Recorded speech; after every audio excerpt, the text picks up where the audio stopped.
Ronaldinho tak bisa lepas dari sepak bola. Legenda hidup asal Brasil itu layak menjadi salah satu ikon si kulit bundar sepanjang masa. Senyum lebarnya kerap menghiasi layar kaca medio 2000-an.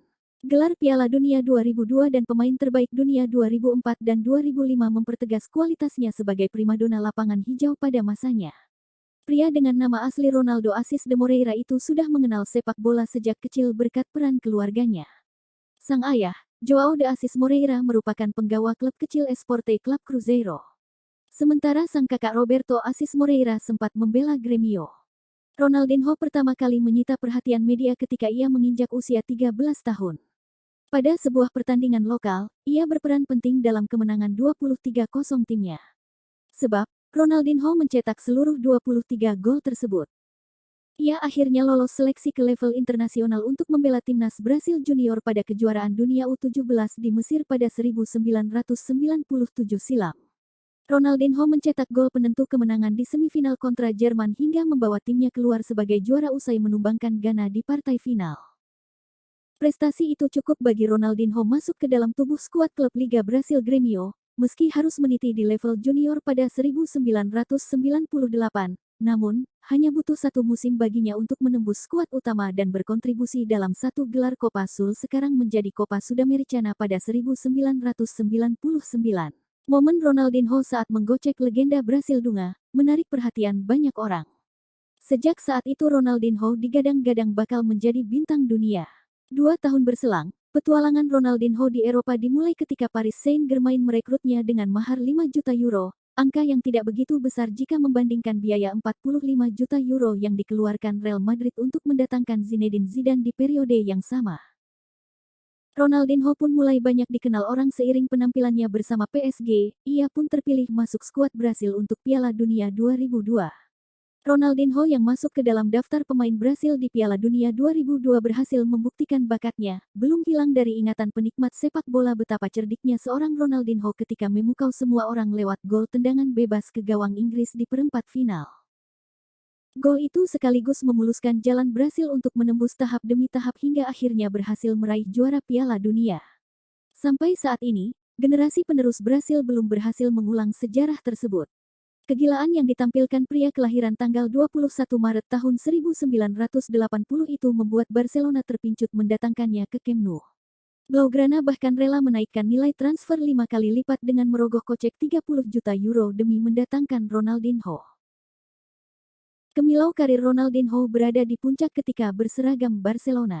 Di musim pertamanya, ia langsung menyabet gelar individu sebagai pemain terbaik versi FIFA 2004, lalu kembali meraihnya pada 2005.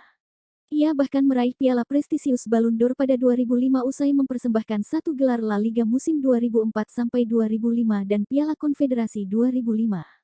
Ronaldinho juga menjadi bagian penting dari Barcelona yang menjuarai Liga Champions pada 2006.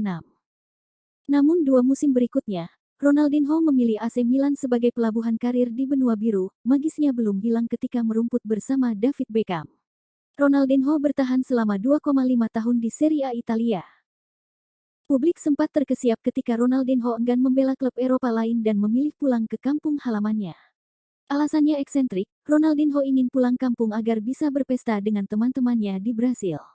Klub raksasa Brasil, Flamengo bersedia menampung Ronaldinho yang kala itu berusia 30 tahun. Namun, Ronaldo kecil, hanya bertahan selama 1,5 musim sebelum hengkang ke Atlético Mineiro.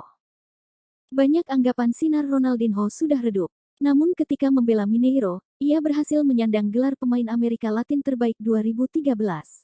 Ronaldinho mempersembahkan gelar pertama dan satu-satunya dalam sejarah klub saat menjuarai Copa Libertadores 2013.